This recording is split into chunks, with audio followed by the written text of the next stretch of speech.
Jay here, Stretford Paddock. That is Mr. Andy Tate. Manchester United winning away at Bournemouth, the Vitality Stadium, to put one foot in Champions League football next season.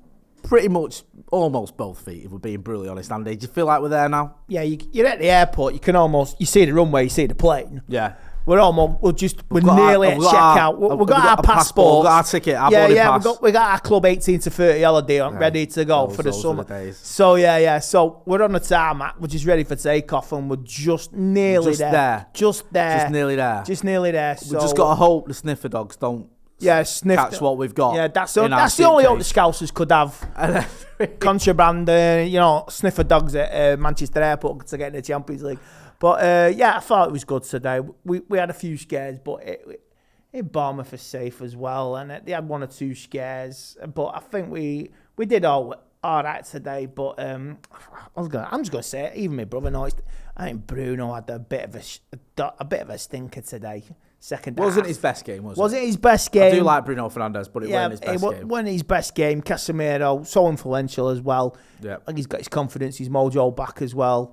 De Gea, was it a save near the end as well? Bournemouth fizzed the top of the post, crossbar.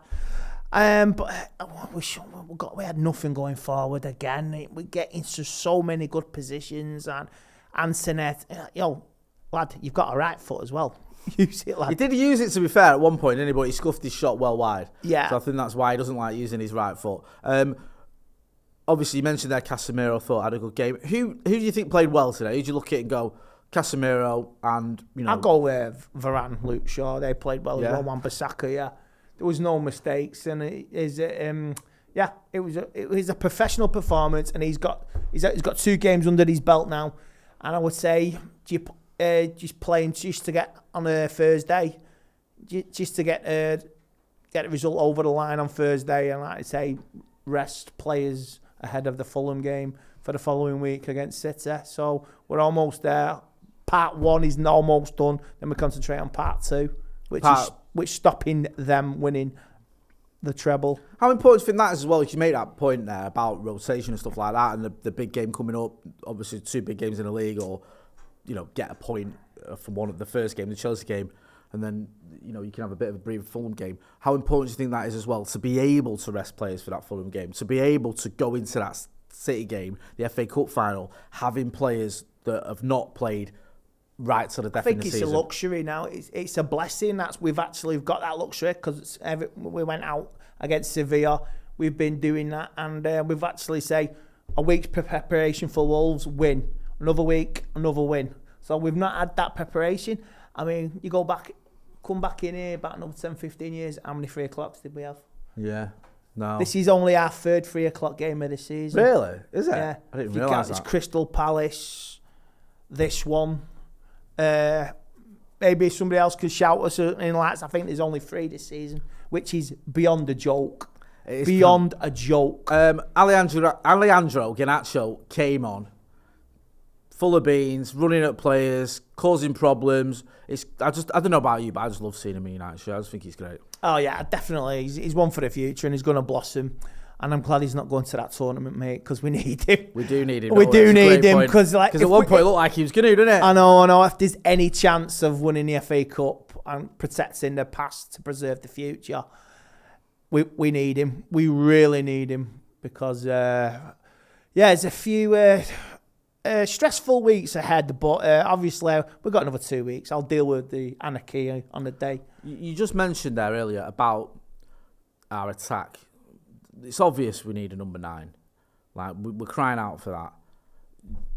After what's gone on today, not just with us, but with Spurs as well, do you think it is all eyes on Harry Kane, or do you see anyone else being the option? I say, you seen when Martial got subbed, he had a rat lip on him, didn't he? Like I don't know whether that was injury. He was annoyed because he'd been injured, or he's annoyed because he had to come off, or it's just his general demeanour. I don't know, because body it's difficult. Language. And he did go, I think he went down a tunnel, and again, you presume, or you assume that it's somebody to get treatment. Well, somebody will make something out of nothing, maybe. Yeah. I don't know, but you saw the Tottenham. Harry Kane with his family. I don't know. I think he's settled. He's got another. His family. Like I say, family is the most important thing in life. So, and he's got another child on the way. So, but it's a family decision. But like you say, you can always make a 2-3 year plan and come back and go up and live in London, live out your days happily with your family. Would you have him at United? Of course I would. Good lad. Because any chance to stop City winning 4 in a row, you're going to need some big guns. And like you say, the transfer budget, we don't know what we're going to be dealing with. Are we going to get unlimited war chest, the Vegas jackpot, or is it going to be sell by, Del Boy style, Boyce, dodgy dealings, free transfers here and there. We don't know what's going to expect, but I say these owners, this is their revenge before they go, because they try to play hardball with us and with the Super League, and they got the fingers burnt. So this is their last. They're squeezing out the agony for the next few weeks.